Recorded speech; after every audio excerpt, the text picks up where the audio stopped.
Hello students, तो last class में हमने volume strength of H2O2 complete कर लिया था। अब बात करते हैं percentage levelling of volume.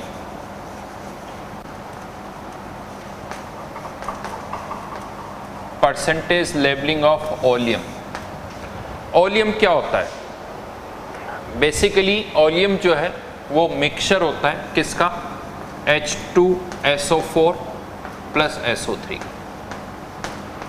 H2SO4 और SO3 का जो मिक्सचर होता है, बहुत बार इसे H2S2O7 भी लिख देते हैं, बट ज़्यादा अच्छा इसको ऐसे बोला H2SO4 प्लस SO3 का एक मिक्सचर है, इसे कहा जाता है वॉल्यूम। अब ये जो मिक्सचर है इसका यूज़ क्या है? तो अगर आप मार्केट से H2SO4 परचेज करने जाओगे ना, H2SO4 अगर आप परचेज करने जाते हो तो आपको कह सकते हो कि वॉल्यूम मिलता है। ये वॉल्यूम आपको मिलता है, यानी H2SO जो वॉल्यूम है उसके अंदर H2SO4 भी है और SO3 भी है। प्योर H2SO4 नहीं होता है, वॉल्यूम आपको मिलता है जिसमें H2SO4 भी है और SO3 भी है। ठीक है, इन दोनों का एक मिक्सचर हमें मिलता है और ये जो सैंपल जो मिक्सचर होता है उस पर कुछ लेबलिंग जो होती है वो कुछ इस तरह की होती है, जैसे 109% ऐसे लिखा जाता है volume, 109% volume, something like that, या इस तरह से भी लिख दिया जाता है 109% H2SO4।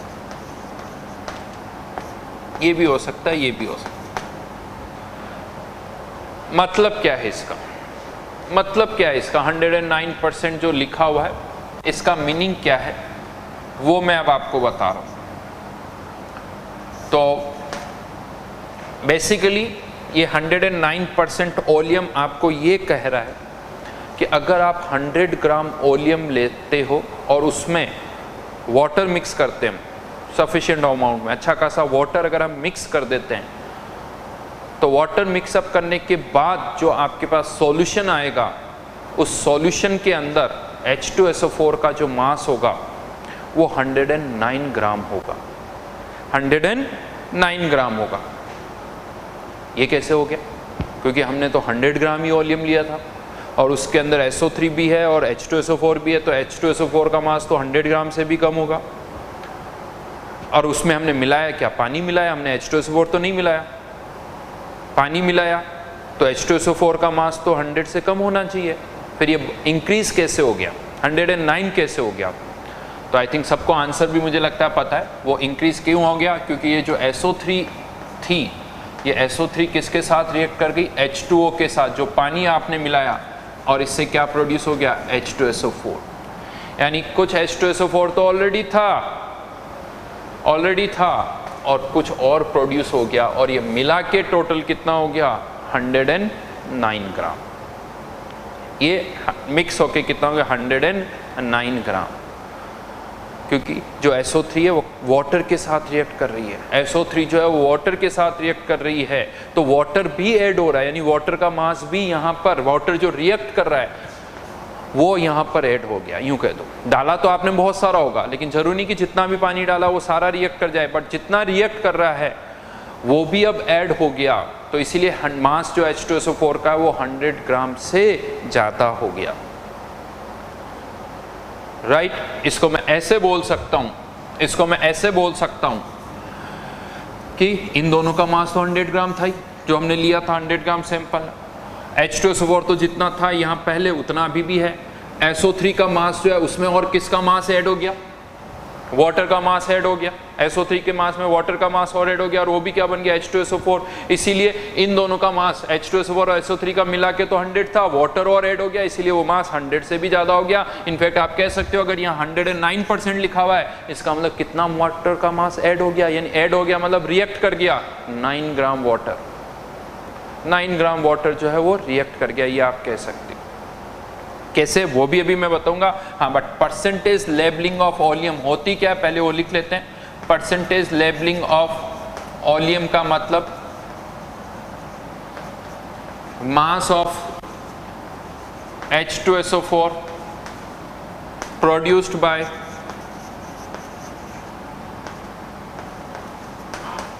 100 gram oleum when it is mixed with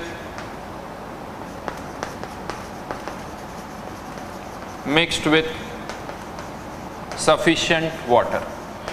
Yes, water इतना डालना होगा कि SO3 पूरी रिएक्ट कर जाए। ऐसा नहीं कि एक ड्रॉप पानी डालोगे तब भी पूरा हो जाए, नहीं, इतना वाटर डालना ताकि SO3 पूरी जितनी भी है वो वहाँ पर रिएक्ट कर जाए। That is percentage labelling of oleum, mass of H2SO4 produced by 100 gram oleum when it is mixed with sufficient water. Water के साथ सब हम इसे मिक्स करें, ठीक है।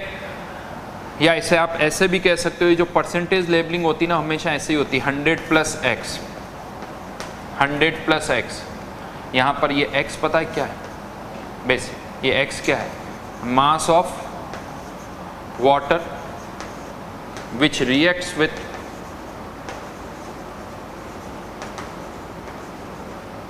SO3 present in 100 gram oleum.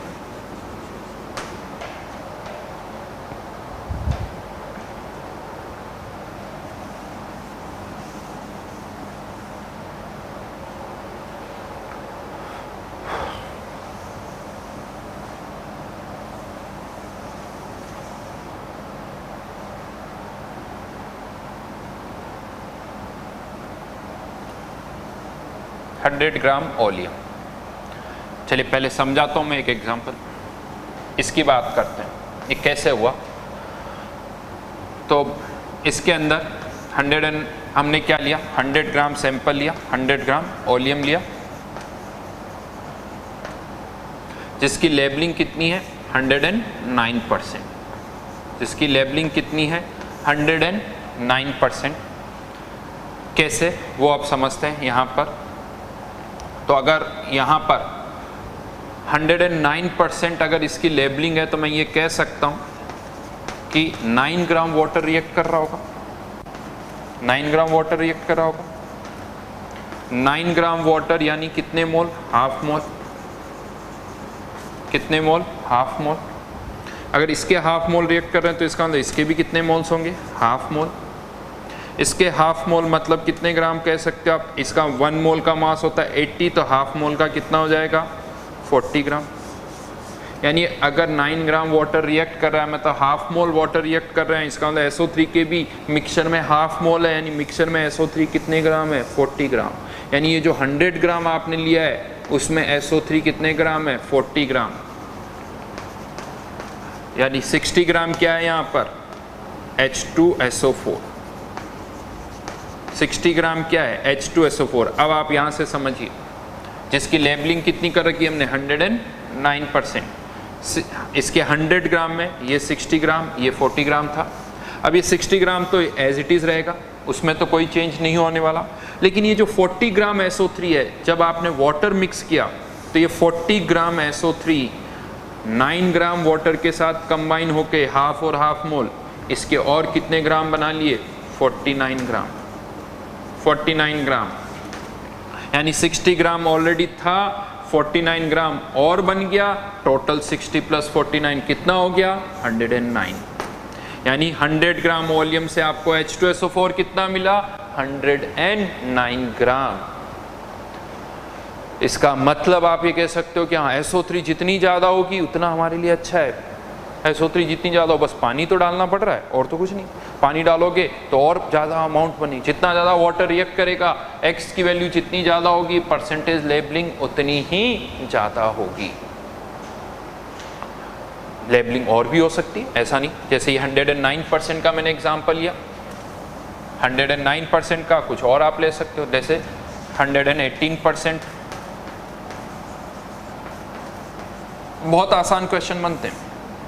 अब यहाँ पर आपको बताना है कि वो तो 100 ग्राम में 100 ग्राम वॉल्यूम में H2SO4 कितना है और SO3 कितनी है। अगर ये आपको बताना है, आई थिंक बहुत स्पीड से आप अब कर सकते हो। 118% है, मतलब कितने ग्राम वाटर रिएक्ट करेगा 18 ग्राम, 18 ग्राम वाटर रिएक्ट करेगा। इसकी जगह 18 लिख देता हूँ। 18 ग्राम यानी 1 मोल, इसका मतलब इसके भी कितने मोल है 1 मोल, और इसके 1 मोल मतलब कितने ग्राम 80 ग्राम, यानी इसके कितने ग्राम में 100 ग्राम में 80 ग्राम, यानी इसके कितने ग्राम है 20 ग्राम, और ये 20 तो एज इट इज रहेंगे, 80 ग्राम 18 ग्राम के साथ रिएक्ट करके और कितना बनाएगा 98 ग्राम, 98 ग्राम बन गया, 20 ग्राम था, टोटल कितना हो गया 118 ग्राम। ठीक है, तो फर्स्ट टाइप ऑफ क्वेश्चन तो यहां पर ऐसे ही आते हैं कि बताइए 109% अगर ओलियम है तो H2SO4 और SO3 का परसेंटेज बाय मास बता दीजिए, 60 ये 40, या 100 ग्राम में H2SO4 कितना है और SO3 कितना है, यानी परसेंटेज लेबलिंग पता है तो H2SO4 और SO3 का परसेंटेज आपको बताना है। जैसे यहाँ पर 20-80%, यहाँ पर हमने देखा था 60 और 40% बाय मास, तो परसेंटेज लेबलिंग पता है तो 100 ग्राम में H2SO4 कितना होगा, SO3 कितना होगा, वो हम फाइंड आउट कर सकते। क्वेश्चन रिवर्स में भी आते हैं, रिवर्स में भी आते हैं कि आपको परसेंटेज लेबलिंग निकालनी है, आपको परसेंटेज लेबलिंग निकालनी है। लेट्स से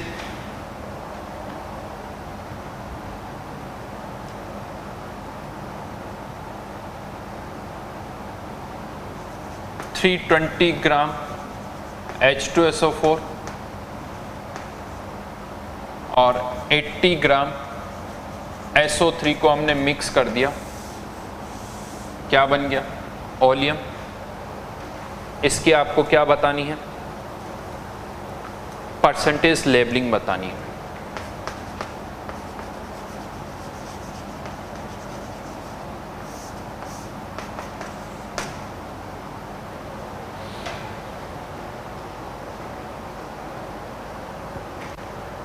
परसेंटेज लेबलिंग आपको इसकी बतानी है।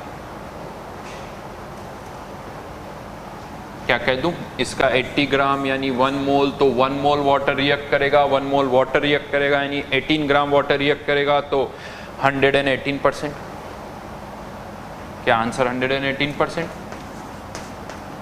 नहीं। क्यों? यहां पर इसको केयरफुली रीड करो, ये X क्या है, amount mass of water which react with SO3 present in 100 gram oleum, react with SO3 present in 100 gram oleum. यहाँ पर SO3 80 ग्राम है, लेकिन क्या ये 100 ग्राम ओलियम में है? नहीं, ये तो कितने ग्राम में है, 400 ग्राम में है।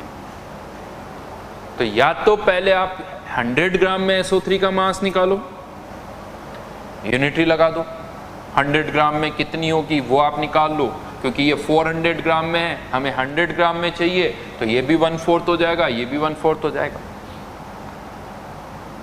या ये देख लो कि 400 ग्राम के साथ कितना वाटर रिएक्ट कर रहा है, तो 100 ग्राम के साथ कितना करेगा, उसका 1/4 कर लो।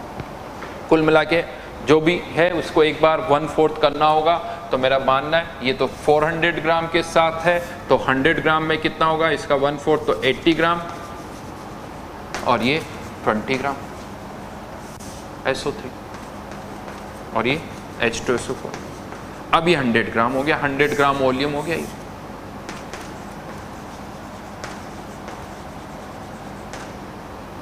अब इसके साथ कितना वाटर रिएक्ट कर रहा है वो देख लो, SO3 plus H2O converting into H2SO4। तो यहाँ पर SO3 20 ग्राम यानी कितने मोल्स, 1/4 मोल्स। तो इसके भी कितने मोल्स, 1/4 मोल्स। इसके भी कितने मोल्स, 1/4 मोल्स, यानी कितना मास, 1/4 यानी 4.5 ग्राम। 4.5 ग्राम वाटर रिएक्ट कर रहा है, तो परसेंटेज लेबलिंग क्या हो जाएगी, 100 plus 4.5, 100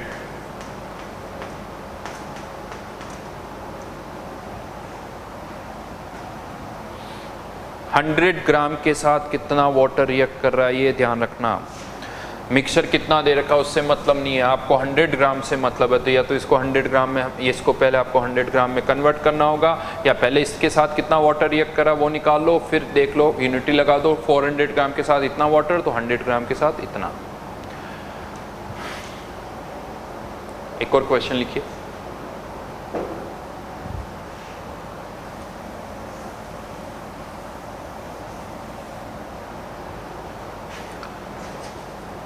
Calculate percentage labeling of oleum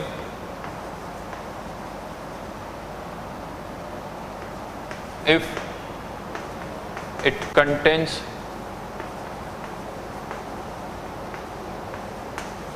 equal mass of equal moles of SO3 and H2SO।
Equal moles of SO3 and H2SO4 percentage labelling बतानी है।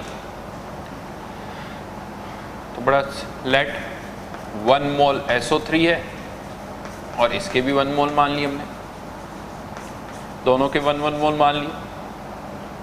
तो इसका अगर 1 मोल है तो वाटर भी कितने मोल रिएक्ट करेगा? 1 मोल। 1 मोल तो 1 मोल वाटर रिएक्ट करेगा, यानी कितने ग्राम? 18 ग्राम। तो क्या 118%? नहीं, क्योंकि 18 ग्राम वाटर रिएक्ट कर रहा है। लेकिन क्या ये आपका जो मिक्सचर है क्या ये 100 ग्राम है? चेक करो, नहीं, 100 ग्राम से ज़्यादा है। कितने ग्राम है?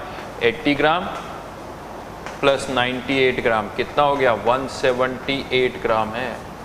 तो 178 ग्राम के साथ 18 ग्राम रिएक्ट कर रहा है, आपको तो 100 ग्राम के साथ चाहिए। तो अब यूनिटी लगा दो, 178 ग्राम मिक्सचर जो आपने लिया उसके साथ कितना वाटर रिएक्ट कर रहा है? 18 ग्राम। तो 100 ग्राम के साथ कितना रिएक्ट करेगा? 18 डिवाइडेड बाय 178 इंटू 100, यानी 1800 डिवाइडेड बाय 1780। ये x की वैल्यू आई। इतना वाटर रिएक्ट करेगा किसके साथ? 100 ग्राम ओलियम के साथ। तो आपका आंसर क्या हो जाएगा? Percentage labelling 100 plus 1800 divided by 1780, nearly value 10 आ रही है। तो 110 समथिंग कुछ आंसर आ जाएगा, वो आप निकाल सकते हो। Almost nearly 110%।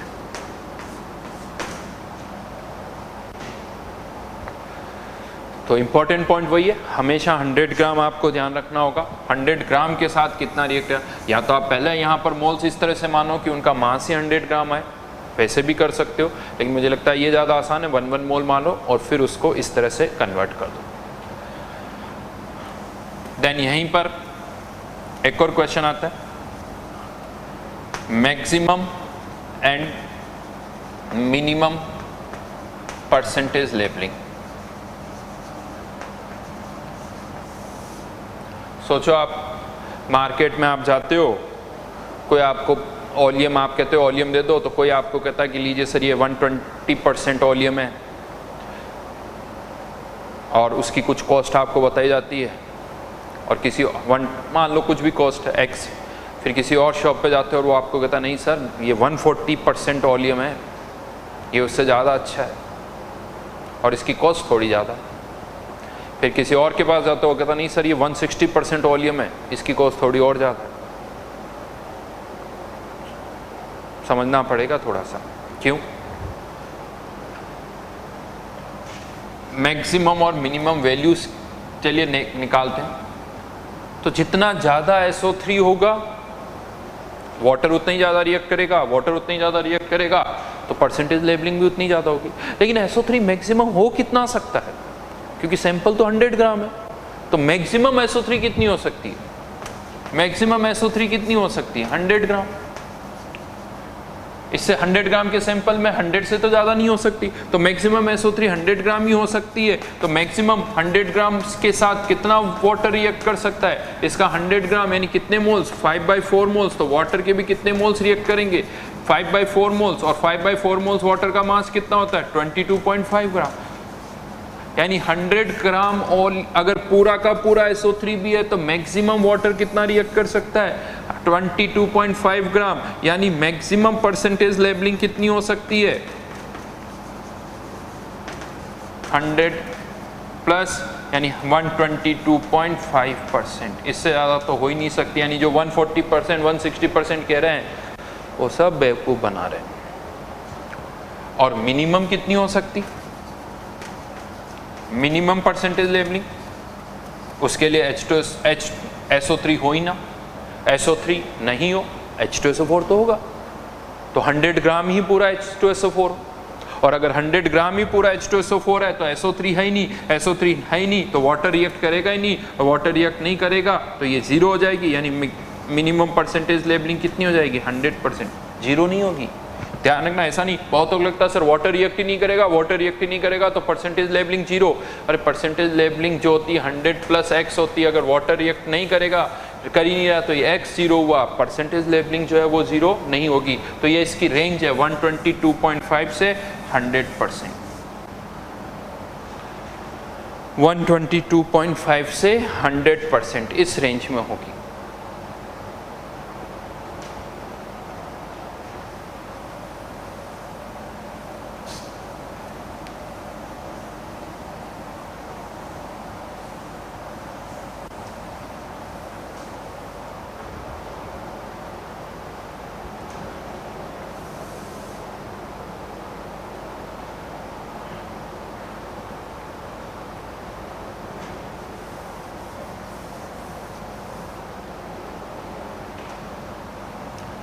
एक और क्वेश्चन कर रहे हैं यहाँ पर।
To 100 gram 109% volume 4.5 gram water is added.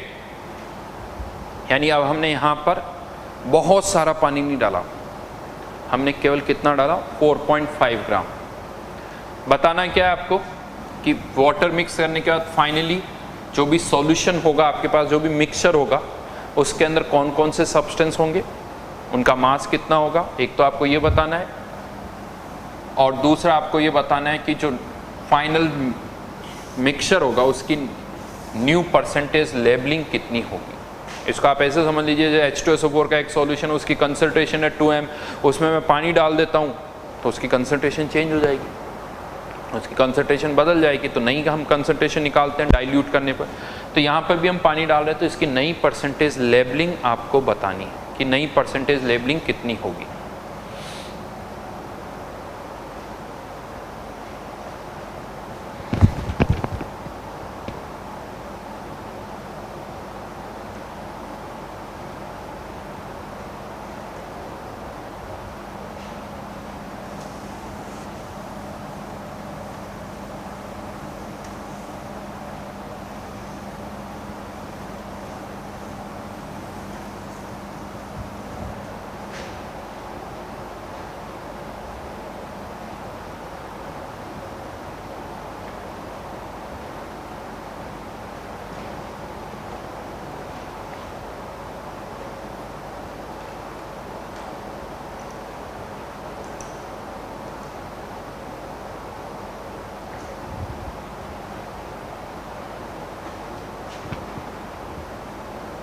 अच्छा क्वेश्चन है।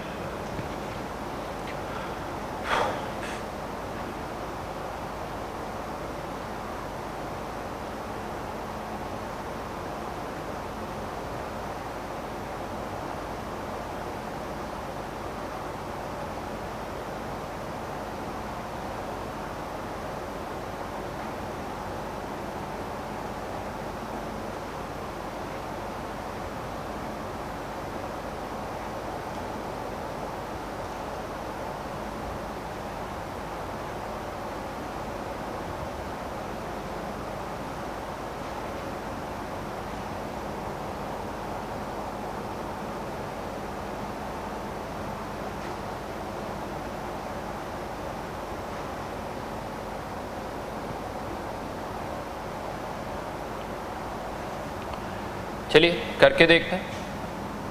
तो ये तो सबको पता है 100 ग्राम है और 109% वॉल्यूम है, तो इसके अंदर H2SO4 कितना है 100 ग्राम में से 109% निकाल सकते हो। अभी थोड़ी देर पहले हमने निकाला था 60 ग्राम H2SO4 और SO3 कितनी ग्राम 40 ग्राम। अब आइडियली तो ये 9 ग्राम वाटर के साथ रिएक्ट करेगी, लेकिन हमने 9 ग्राम वाटर तो डाला ही नहीं, हमने 9 ग्राम वाटर डाला ही नहीं, हमने केवल कितने ग्राम डाला 4.5 ग्राम यानी 1/4 मोल्स, जबकि इसके कितने 40 ग्राम है, इसके कितने मोल्स है हाफ मोल, तो क्या होगा इसके 1/4 मोल्स रह जाएंगे, 1/4 मोल्स रह जाएंगे। अगर ऐसे लिख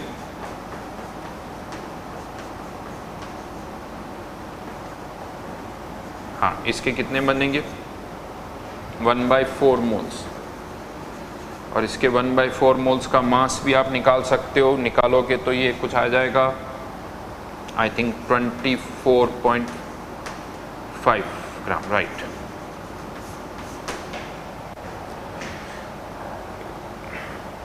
H2O जितना भी डाला था पूरा रिएक्ट कर गया, तो फाइनली अब मिक्सचर में H2O नहीं है, H2SO4 60 ग्राम था, 24.5 ग्राम और बन गया, तो टोटल H2SO4 कितना हो गया 84.5 ग्राम, और SO3 1/4 मोल रिएक्ट कर गए, बचे कितने 1/4 मोल, 1/4 मोल यानी अब SO3 कितनी बची 20 ग्राम। टोटल निकालोगे तो 104.5 ग्राम, 104.5 ग्राम सही भी है क्योंकि इसके 100 ग्राम के साथ वाटर कितना मिलाया हमने 4.5 ग्राम वाटर मिलाया।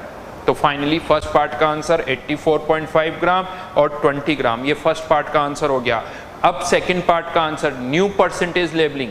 अब इसकी अब जो मिक्सचर अभी भी H2SO4 है इसके अंदर और SO3 है, यानी ये भी अभी भी वॉल्यूम है, अभी भी ये वॉल्यूम है क्योंकि H2SO4 और SO3 दोनों है, तो अभी भी आप इसे वॉल्यूम बोलोगे। तो अब आपको इसकी परसेंटेज लेबलिंग बतानी है, इसकी परसेंटेज लेबलिंग हमें बतानी है।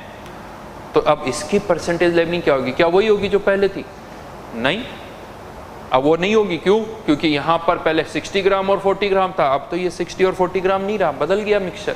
इसकी परसेंटेज लेबलिंग कुछ और होगी, कितनी होगी? तो क्या कहें, इसके 20 ग्राम है यानी 1/4 मोल्स, तो ये 1/4 मोल्स वाटर के साथ और रिएक्ट कर सकता है, यानी कितने ग्राम वाटर के साथ और रिएक्ट कर सकता है? 4.5 ग्राम के साथ। तो क्या आंसर 104.5 ग्राम होगा?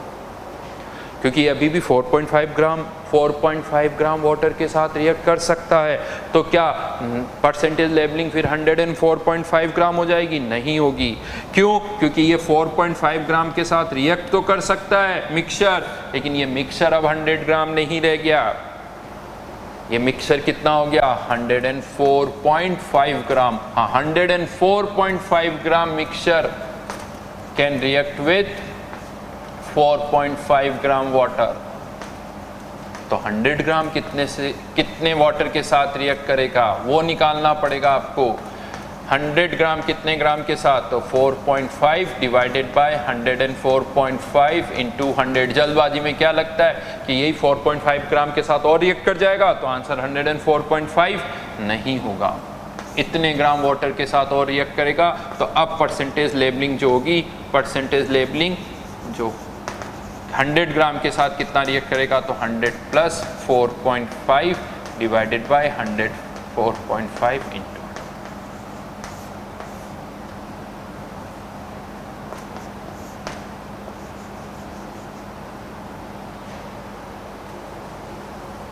ये आंसर होगा,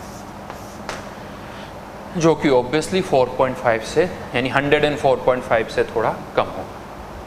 ठीक है,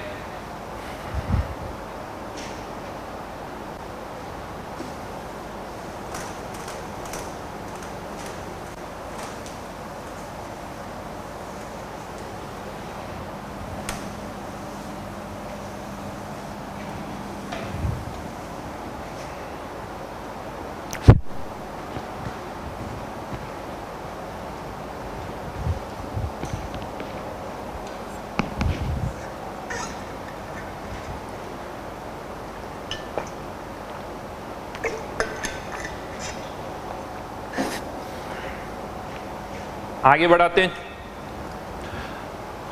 बढ़ाते हैं चैप्टर को। अब ये कॉन्सेंट्रेशन था, टिपिकल कॉन्सेंट्रेशन टर्म्स भी हमने डिस्कस किया है। यहाँ पर नॉर्मलिटी अभी भी हमने डिस्कस नहीं की है, वो हम यहाँ पर डिस्कस नहीं करेंगे। उसके लिए पहले एन फैक्टर इक्विवेलेंट कॉन्सेप्ट समझना होगा, तब हम उसको समझ पाएंगे, तो वो अलग टॉपिक का पार्ट है।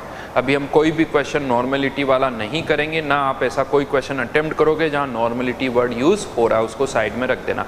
हमारी शीट में कहीं पर भी नॉर्मलिटी वाला क्वेश्चन अभी नहीं है। ठीक है, इसी चैप्टर में थोड़ा सा पार्ट और आगे बढ़ाते हैं। इसी से रिलेटेड कुछ एक गैसेस के वॉल्यूम से रिलेटेड कुछ क्वेश्चंस होते हैं। तो problems related with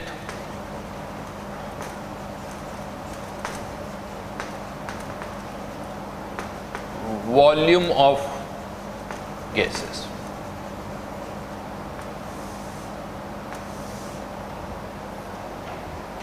Volume of gases. N2 plus 3H2 सब गैसेज है, अंडरस्टूड है। सारा डिस्कशन अभी हम गैसेस का ही कर रहे हैं, तो मैं लिख नहीं रहा हूँ। N2 plus 3H2 converting into twice NH3। Yes, ये हमने अच्छा खासा डिस्कस कर लिया कि अगर इसका 1 मोल होगा तो इसके साथ इसके 3 मोल रिएक्ट करेंगे, और आफ्टर द रिएक्शन इसके कितने मोल्स बनेंगे? 2 मोल बनेंगे। अगर इसके 2 मोल्स है तो इसके 6 और इसके 4 बनेंगे, इसके 3 है तो इसके 9 और इसके 6 बनेंगे, सबको पता है। लेकिन अब यहाँ पर अगर इसका 1 मोल है तो ये तो गैस है, इस 1 मोल गैस का वॉल्यूम अगर मैं निकालूं तो कौन सी इक्वेशन यूज करनी पड़ेगी? PV = nRT। तो मोल्स पता है, वॉल्यूम निकालना है, तो वो वॉल्यूम कैसे निकालोगे? 1 × RT/P। तो इसके 1 मोल का वॉल्यूम हो गया RT/P। नाउ इसके भी 3 मोल्स का वॉल्यूम हम उसी प्रेशर टेम्परेचर पे निकालें, तो इसके 3 मोल्स का वॉल्यूम क्या होगा? 3 × RT/P। और इसके 2 मोल्स का वॉल्यूम 2 × RT/P।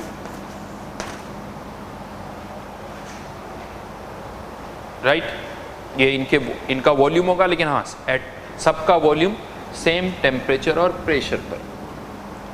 ये इसका वॉल्यूम होगा। इसको आप ऐसे समझ सकते हो, कैसे वॉल्यूम? N2 आपने ली, इसका 1 मोल, एक कंटेनर में पिस्टन लगा हुआ है, बाहर से जो भी प्रेशर P है वो लगा दिया, टेम्परेचर T है, इसमें हमने 1 मोल N2 ली, इमेजिन कर रहा हूँ मैं, आपको H2 का निकालना है तो इसमें 3 मोल H2 ली, और यहाँ पर भी प्रेशर बाहर का P है और टेम्परेचर T, सबका बाहर का पिस्टन लगा हुआ है, सबका बाहर का प्रेशर सेम है, और जो बाहर का प्रेशर होगा, पिस्टन लगा हुआ है तो अंदर का प्रेशर भी उतना ही होगा। पिस्टन को हम मासलेस मान रहे हैं, ठीक है। अगर माई दीवा आपको लग रहा है सर पिस्टन का भी कुछ मास होगा, तो जो पिस्टन का मास के कारण जो प्रेशर होगा वो भी आप यूँ मान लो इसमें हमने कंसिडर कर लिया है ना। तो ज़्यादा आसान, पिस्टन को मासलेस मान लो, तो सबका जो बाहर का प्रेशर है सेम है, तो सबका अंदर का प्रेशर भी सेम होगा, सबका टेम्परेचर सेम है, तो सबका हमने वॉल्यूम मेजर। अब डेफिनेटली टी की कुछ वैल्यू होगी, पी की कुछ वैल्यू होगी, आर की भी कुछ वैल्यू होगी, कुछ भी हो सकती है। मान लेता हूँ कि आर टी और पी की वैल्यू 1 आ गई, तो यहाँ पर कह सकता हूँ कि इसका अगर 1 लीटर है तो इसकी भी 1 ही होगी, फिर तो इसके 3 लीटर के साथ रिएक्ट करेगा, इसकी भी 1 होगी, तो इसका कितने लीटर बनेगा, 2 लीटर। अगर मान लो आर टी बाई पी की वैल्यू 10 होती तो इसका 10 लीटर के साथ इसके कितने रिएक्ट करेंगे, 30 लीटर, तो इसके कितने रिएक्ट करेंगे, बनेंगे 20 लीटर। यानी यहाँ पर हम क्या देख रहे हैं कि इसके 1 मोल के साथ कितने मोल रिएक्ट कर रहे थे, 3 मोल्स, तो 1 लीटर के साथ कितना लीटर रिएक्ट कर रहा है, 3 लीटर, और इसके कितने लीटर बन रहे हैं, 2 लीटर। यानी ये स्टोइकोमेट्रिक कोफिशिएंट आपको ये तो बताते ही आ रहे हैं कि हाँ इसके 1 मोल के साथ 3 मोल्स रिएक्ट करके इसके 2 मोल्स बनाएंगे, लेकिन अब ये आपको और क्या बता रहे हैं कि इसका 1 लीटर है तो इसके साथ इसके 3 लीटर रिएक्ट करके इसके 2 लीटर बनाएंगे। यानी अगर इसका 2 लीटर है तो 6 लीटर रिएक्ट करके 4 लीटर बनाएंगे, 3 लीटर है तो 9 लीटर रिएक्ट करके इसका 6 लीटर बनाएंगे। हाँ, बस डिफरेंस ये है कि ये सारे वॉल्यूम सेम प्रेशर टेम्परेचर पर मेजर होने चाहिए। मोल्स में वो कंडीशन नहीं थी, क्योंकि मोल्स में प्रेशर टेम्परेचर का कोई रोल नहीं, कोई भी प्रेशर टेम्परेचर हो 1 मोल ही रहेगा, 3 मोल ही रहेगा, 2 मोल ही रहेगा। लेकिन यहाँ कंडीशन है, यहाँ मैं जब भी बोलूँगा इसका 1 लीटर इसके 3 लीटर के साथ रिएक्ट कर रहा है, करेगा, लेकिन ये भी सेम, ये वॉल्यूम भी उसी प्रेशर टेम्परेचर पर होना चाहिए, ये वॉल्यूम भी उसी प्रेशर टेम्परेचर पर होना चाहिए। देखिए मैंने शायद पहले भी आपको बताया, गैस का वॉल्यूम जो होता है, गैस का जो वॉल्यूम होता है, अगर आप कभी ये बोलते हो कि ये 2 कंटेनर, इसमें भी हाइड्रोजन है, इधर भी हाइड्रोजन है, इसका वॉल्यूम 100 ml, इसका वॉल्यूम मैंने कह दिया 200 ml, इसका वॉल्यूम 100 ml, इसका वॉल्यूम 200 ml, लेकिन क्या मैं ये बोल दूँ, मुझे और कुछ नहीं बताया, ना प्रेशर बताया ना टेम्परेचर बताया, क्या ये कह दूँ जो 200 ml हाइड्रोजन है उसका मास ज़्यादा होगा? नहीं, क्योंकि हमें प्रेशर टेम्परेचर नहीं पता। PV = nRT से निकालना पड़ेगा किसके मोल्स ज़्यादा हैं। तो जब तक गैसेस का प्रेशर टेम्परेचर नहीं पता हो, गैसेस का प्रेशर टेम्परेचर नहीं पता हो, उनके वॉल्यूम का कोई यूज़ नहीं, वॉल्यूम का कोई यूज़ नहीं है। तो गैसेस का वॉल्यूम के साथ हमेशा प्रेशर टेम्परेचर पता होना चाहिए। तो यहाँ पर अगर ये 1 लीटर है, ये 3 लीटर, यानी हम ये कह रहे हैं सेम प्रेशर टेम्परेचर पर है, ये भी उसी प्रेशर टेम्परेचर पर, ये भी उसी प्रेशर टेम्परेचर पर, ये भी उसी प्रेशर टेम्परेचर। अगर इसके 2 लीटर है तो इसके 6 लीटर के साथ रिएक्ट करेंगे, और इसके कितने लीटर बनेंगे, 4 लीटर। तो आप इस तरह से वॉल्यूम से भी रिलेट कर सकते हो। तो यहाँ पर इस तरह के क्वेश्चन भी आते हैं, क्वेश्चन आते हैं कि नाइट्रोजन के 10 लीटर को इसके लेट से 30 लीटर के साथ मिक्स कर दिया, बताओ अमोनिया कितनी प्रोड्यूस होगी। अगर यहाँ पर वॉल्यूम के साथ प्रेशर टेम्परेचर नहीं दे रखा है, तब भी हम मान लेते हैं कि हाँ इसका जो प्रेशर टेम्परेचर है वही इसका है, नहीं तो आप सॉल्व ही नहीं कर पाओगे। लिखा हो तो अच्छी बात है, इवन क्वेश्चन में लिखा होना चाहिए कि इसका वॉल्यूम भी उसी प्रेशर टेम्परेचर पर है, इसका भी उसी प्रेशर टेम्परेचर पर है, और जो ये आंसर हम निकाल रहे हैं ये भी उसी प्रेशर टेम्परेचर पर ही है। तो अगर वॉल्यूम सबका सेम प्रेशर टेम्परेचर पर हम मेज़र कर रहे हैं, तो जैसे मोल्स को हम यूज़ करते थे उसी तरह से वॉल्यूम को भी यूज़ कर सकते हैं, क्योंकि लॉजिक बड़ा सिंपल है। PV = nRT से कहें तो टेम्परेचर सेम, प्रेशर सेम, तो volume is directly proportional two moles. तो मैं ये कह सकता हूँ इसके 2 लीटर है तो इसके साथ इसके 6 लीटर रिएक्ट करेंगे, इसके कितने लीटर बनेंगे, 4 लीटर। या वही तरीका हमने यूज़ किया था, अगर इसके x लीटर है तो इसके कितने लीटर रिएक्ट करेंगे, 3x लीटर, और इसके कितने लीटर बनेंगे, 2x लीटर। तो अब हम वॉल्यूम से भी रिलेट कर सकते हैं। इनफैक्ट थोड़ा आगे भी सोच सकते हो आप, थोड़ा और आगे सोच सकते हो, आप प्रेशर से भी रिलेट कर सकते हो, और करते हैं। हाँ, लेकिन जब मैं प्रेशर की बात करूँगा तो वॉल्यूम और टेम्परेचर जो है वो सेम होगी, यानी जो प्रेशर हम मेज़र कर रहे हैं वो सेम वॉल्यूम और टेम्परेचर पर है, सेम वॉल्यूम और टेम्परेचर। अब वॉल्यूम और टेम्परेचर सेम है तो pressure is directly proportional two moles, pressure is directly proportional two moles. यहाँ पर P की जगह यूँ सोच लो V आ जाएगा और ये वॉल्यूम नहीं होंगे, ये प्रेशर हो जाएंगे। जैसे 1 into RT/V, 3 into RT/V, 2 into RT/V, यानी इसका 1 एटमॉस्फेयर है, मान लो इसकी वैल्यू 1 है तो इसके कितने एटमॉस्फेयर के साथ रिएक्ट करेंगे 3, और इसके कितने एटमॉस्फेयर बनेंगे 2 एटमॉस्फेयर।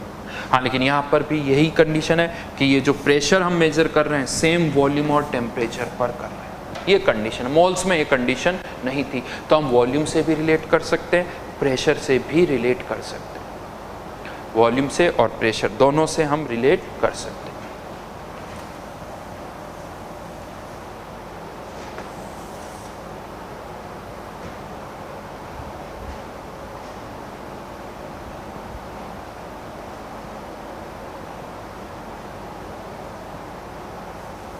राइट, करेंगे, वॉल्यूम पे भी क्वेश्चन करेंगे, इस पे भी क्वेश्चन करेंगे। बड़ा सिंपल सा एक क्वेश्चन देता हूँ, कुछ खास नहीं, N2 जैसे मोल्स में करते हैं, यानी एक क्वेश्चन तो बड़ा सिंपल सा, अगर मैं ये पूछूँ अमोनिया है कन्वर्टिंग इनटू N2 + 3H2, सभी केसेज है, बताओ इसके 100 ml है तो इसका और इसका वॉल्यूम कितना होगा आफ्टर कंप्लीट डिकम्पोजिशन।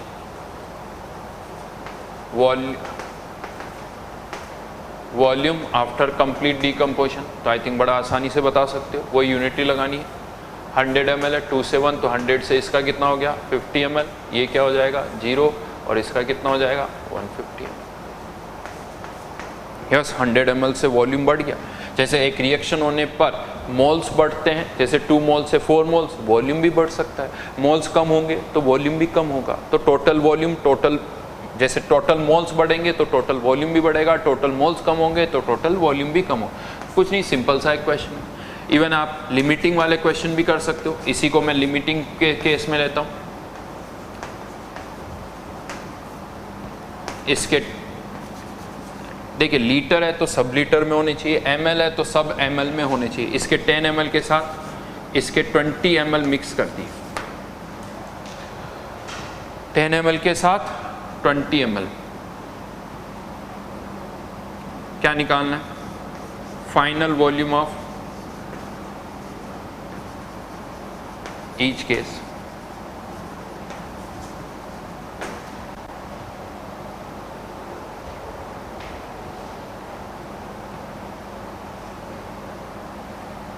क्या ये दोनों पूरे रिएक्ट कर जाएंगे?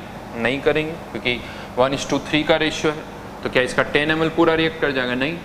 तरीका वही है, लिमिटिंग निकालना पड़ेगा। यहाँ पर भी लिमिटिंग वैसे ही निकालो, 20 डिवाइडेड बाई 3, 10 डिवाइडेड बाई 1, ये कम है तो ये H2 क्या हो गया Lr 0, 10 माइनस 1/3 इंटू 20, तो इसका कितना बचा 10/3।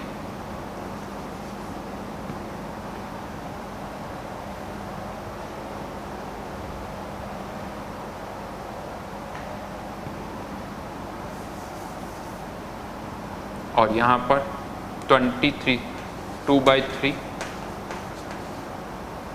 40/3।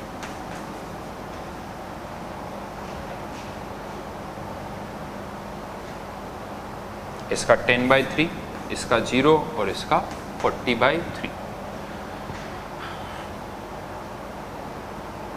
अच्छा, यहाँ पर कुछ और क्वेश्चन भी बनते हैं, जैसे final volume of each case तो निकालिए। एक टर्म यहाँ पर कभी कभी यूज हो जाती, volume contraction.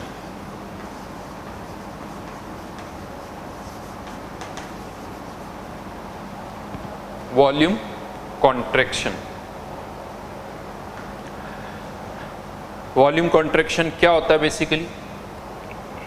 Initial volume minus initial total volume minus final total volume. तो इनिशियल टोटल वॉल्यूम कितना था 10 + 20 30 ml, फाइनल और तो कुछ है ही नहीं, तो ये कितना होगा 50/3। तो वॉल्यूम कॉन्ट्रैक्शन कितना हो गया 90 40/3 का।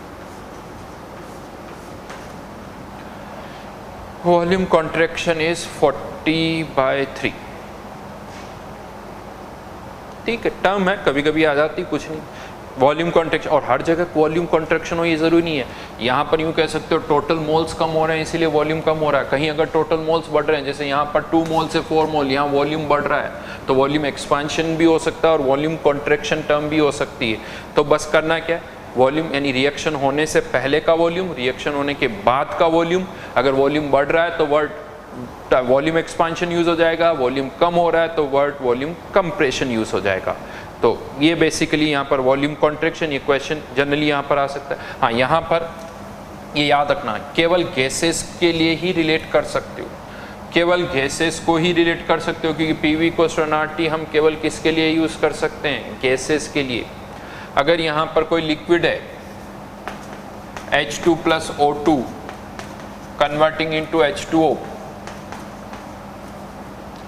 अगर मैं कहता हूँ इसके 10 ml और इसके 5 ml आपने मिक्स कर दिए, 10 ml के साथ 5 ml, वॉल्यूम कितना होगा इसका,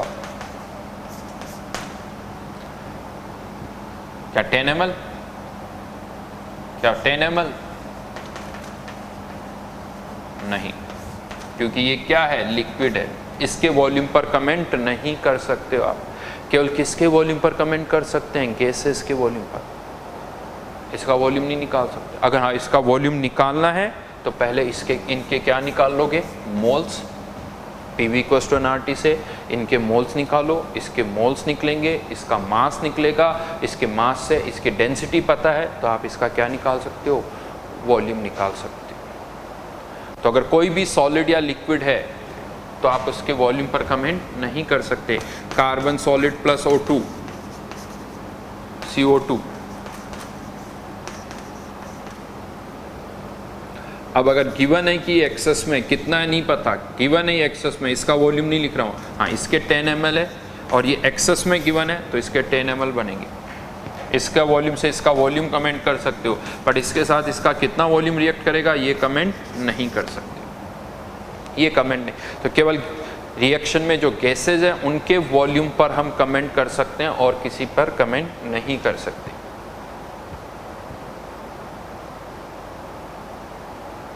ठीक है, हाँ क्वेश्चन यहाँ पे भी आ सकते हैं। अच्छा, यहाँ पर एक चीज़ मैं बता दूँ, इसका 10 ml है, इसका 5 ml है, पूरे रिएक्ट कर जाएंगे, पूरे रिएक्ट कर जाएंगे। क्वेश्चन आता है कि यहाँ पर बताइए वॉल्यूम कॉन्ट्रैक्शन कितना होगा, 10 ml, ये क्वेश्चन है, फाइंड वॉल्यूम कॉन्ट्रैक्शन। तो मैंने अभी क्या बताया, वॉल्यूम कॉन्ट्रैक्शन क्या होता है, initial volume minus final volume. आप कहोगे सर ये तो बता ही नहीं सकते क्योंकि फाइनल वॉल्यूम क्या है वो तो हमें नहीं पता, इसका वॉल्यूम तो नहीं निकाल सकते अभी आपने कहा। तो initial volume minus final volume, initial volume है 15 ml, फाइनल वॉल्यूम नहीं पता। लेकिन ये H2O लिक्विड है, गैसेस के रेस्पेक्ट में लिक्विड का वॉल्यूम या सॉलिड का वॉल्यूम बहुत कम होता है, तो यहाँ पर हम इसको नेग्लेक्ट कर देंगे। तो अगर क्वेश्चन आता वॉल्यूम कॉन्ट्रैक्शन तो ये नहीं कि नहीं बता सकते, बता सकते हो आप। कितना, 10 और 5 15 ml का क्या हो जाएगा, कॉन्ट्रैक्शन हो जाएगा। आप कह दो कि हाँ ये 15 ml का कॉन्ट्रैक्शन है, हमने वाटर के वॉल्यूम को नेग्लेक्ट कर दिया,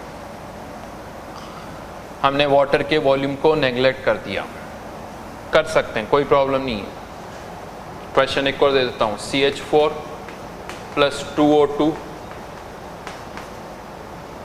CO2 + 2H2,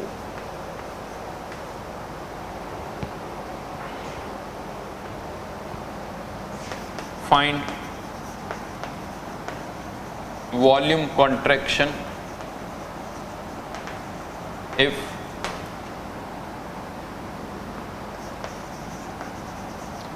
100 ml CH4 is mixed with 300 ml oxygen.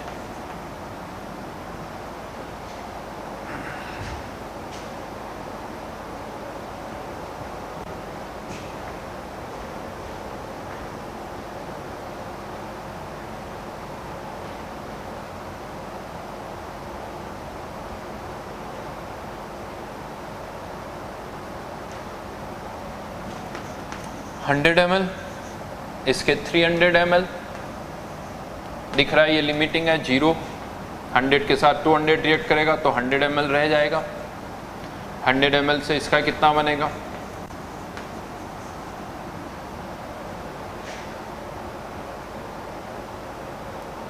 ml, इसका वॉल्यूम नहीं, क्रॉस, कुछ भी नहीं लिखना है यहाँ पर क्या लगा दो? क्रॉस लगा दो। वॉल्यूम लिक्विड और सॉलिड का क्या कर दिया? नेगलेक्ट। इनिशियल वॉल्यूम कितना है? 100 प्लस 300 400। फाइनली वॉल्यूम किसके कारण है? वी फाइनल, बची हुई ऑक्सीजन और CO। 100 प्लस 100 तो volume contraction VC, volume contraction कितना हो जाएगा? 200। हाँ, बहुतों को ऐसा लगता है कि यहाँ पर वॉल्यूम कॉन्ट्रैक्शन इसलिए हो रहा है क्योंकि वाटर बन रहा है, या ये ऐसा लगता है 200 ml वॉल्यूम कम क्यों गया क्योंकि ये वाटर का वॉल्यूम 200 ml नहीं है, ध्यान रखना, ऐसा नहीं कहा। रिएक्शन में लिक्विड या सॉलिड बने या ना बने, वॉल्यूम कॉन्ट्रैक्शन तो हो सकता है, जैसे इस क्वेश्चन में भी वॉल्यूम कॉन्ट्रैक्शन हुआ है। अगर गैसेस के मोल्स कम होंगे तो वॉल्यूम कॉन्ट्रैक्ट होगा। यहाँ पर कोई भी लिक्विड फॉर्म नहीं हो रहा है, लेकिन फिर भी यहाँ पर वॉल्यूम रिएक्शन होने पर कम होगा। तो यहाँ पर वॉल्यूम कम होना या ज़्यादा होना, ये लिक्विड या सॉलिड पर नहीं डिपेंड कर रहा है, ये गैसेस के मोल्स पर डिपेंड कर रहा है कि रिएक्शन होने पर गैसेस के मोल्स बढ़ रहे हैं तो वॉल्यूम बढ़ेगा, गैसेस के मोल्स कम हो रहे हैं तो कम होगा। यहाँ पर 1 + 2 3 मोल्स रिएक्ट करके इसका एक ही मोल बना रहे हैं, तो गैसेस के मोल्स कम हो रहे हैं, इसीलिए वॉल्यूम जो है यहाँ पर कम हो रहा है। Right,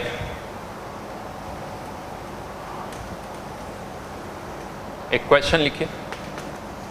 10 ml mixture of N2 and H2 react to form ammonia if volume contraction was found to be 4 ml. Find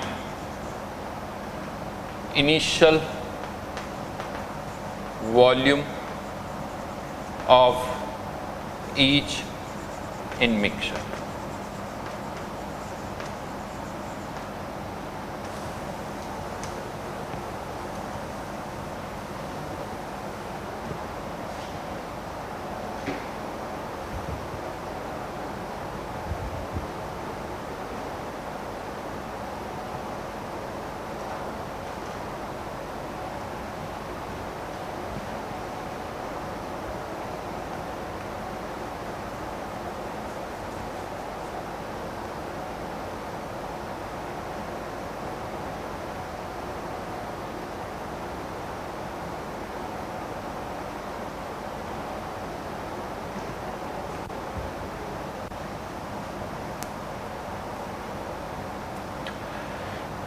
क्या एक ही आंसर आएगा या एक से ज़्यादा आंसर आएंगे?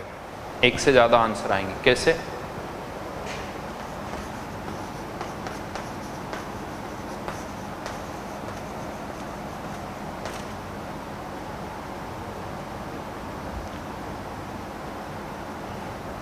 अगर मैं इसके x ml लेता हूँ तो इसके कितने ml हो जाएंगे? 10 - x ml।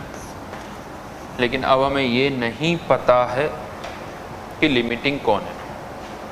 लिमिटिंग कौन है नहीं पता, तो दो केसेस लेने पड़ेंगे। अगर N2 लिमिटिंग है, इफ N2 इज लिमिटिंग,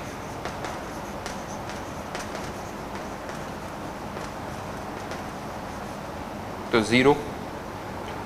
इसके कितने ml है, 10 माइनस एक्स, ये पूरा रिएक्ट करेगा तो x के साथ कितना रिएक्ट करेगा 3x, तो 10 माइनस एक्स में से और कितना रिएक्ट कर गया 3x, और x से कितना बनेगा 2x। वॉल्यूम कॉन्ट्रैक्शन हमें दे रखा है, तो वॉल्यूम कॉन्ट्रैक्शन अगर हमें दे रखा है, मैं इधर लिख देता हूं इसको, तो इनिशियल वॉल्यूम कितने ml 10 ml minus final volume किसका, इन दोनों का सम 10 माइनस 4x प्लस 2x, और ये डेटा कितना है 4, तो यहाँ पर इसको ओपन करोगे ये कट जाएगा, प्लस और ये 2x इक्वल्स टू 4, तो x इक्वल्स टू 2 आंसर आया। लेकिन ये कब है, जब आपने x2, तो इसका 8 हो जाएगा, यानी एक आंसर तो क्या आ गया 2 एंड 8। दूसरा केस लेते हैं, if H2 is limiting,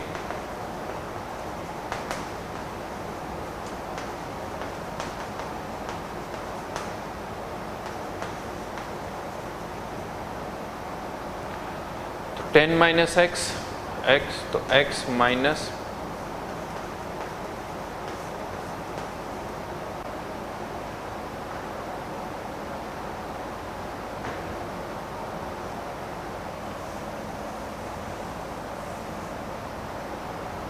right, ये 0 और इसके कितने बनेंगे 2,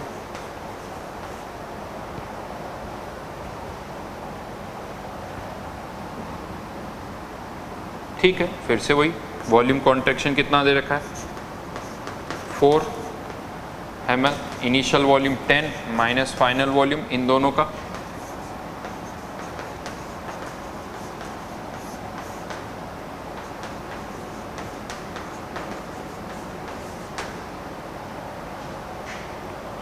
सॉल्व करना होगा, देखते हैं।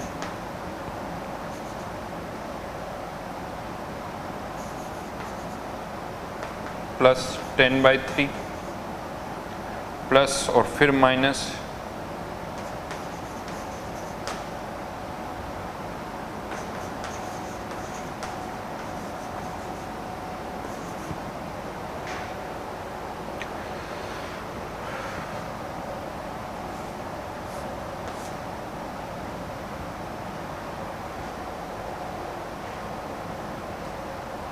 ठीक है ना, कितना हो गया -3x,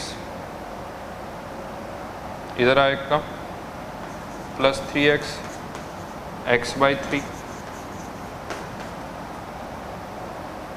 10 30 प्लस 10/3 -4, 9x यानी 10x/3, इधर 90 प्लस 10 100 कुछ तो गड़बड़ कर दिया, तो देख लेते हैं 100 -12 88/3, हो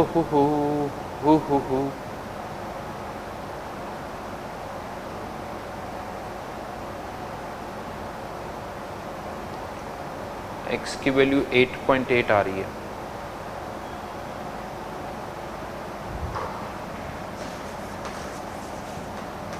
कुछ गड़बड़ देख लेते हैं एक बार। 8.8 तो ये 1.2 गलत, आंसर जो है वो 4 और 6 हो सकता है। Volume contraction 4, initial volume 10, final, इन दोनों का सम मैंने किया, minus plus 10/3 minus x/3 plus 20 minus 2x,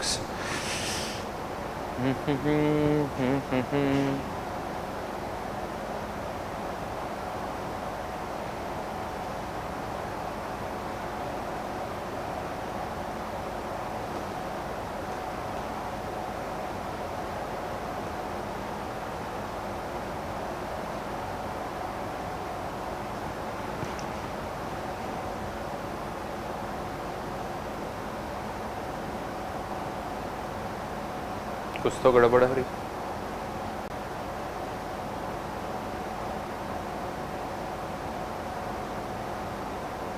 ओह, ये गलत हो गया।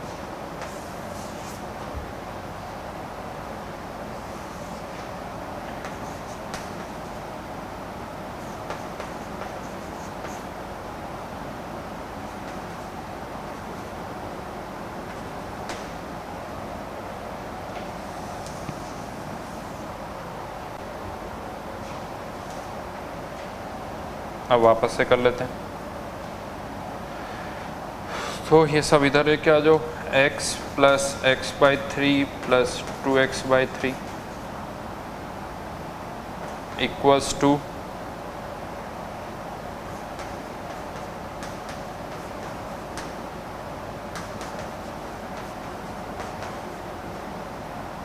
थ्री कॉमन लिया तो 3 plus 4 plus 2 6x divided by 3 equals to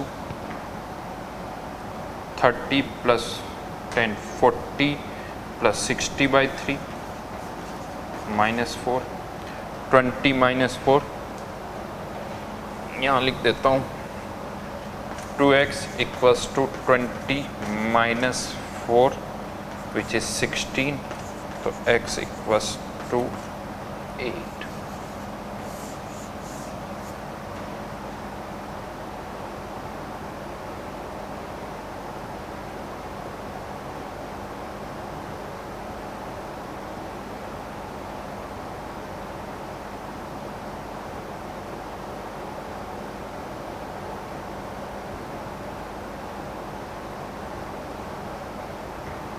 फिर कुछ गड़बड़ कर दी क्या मैंने? x इक्वल्स टू 8, 8 के साथ तो ये 2 के साथ नहीं, 3 1 6x 2x, कुछ गड़बड़ हुई। 10 बाई 3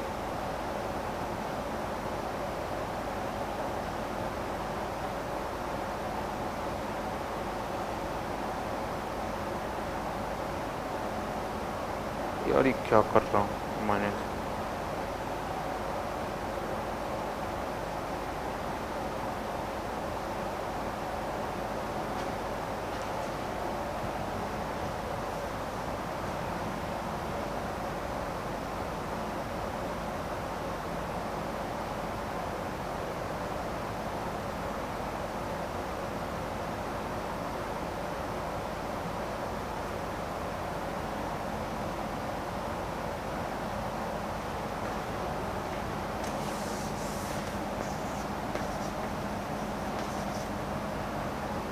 मुझे लगता है एक बार इसको ऐसे नहीं करते, क्योंकि एक मेरे को इसमें गलती। जस्ट अ मिनट, इसको उल्टा कर लेते हैं। इसका YML 10 माइनस वाई, तो 10 minus y minus y by 3 0, और इसका कितना बनेगा 2 बाई 3 वाई। ठीक है, तो initial volume 10 minus y by 3 plus 2 by 3 Y.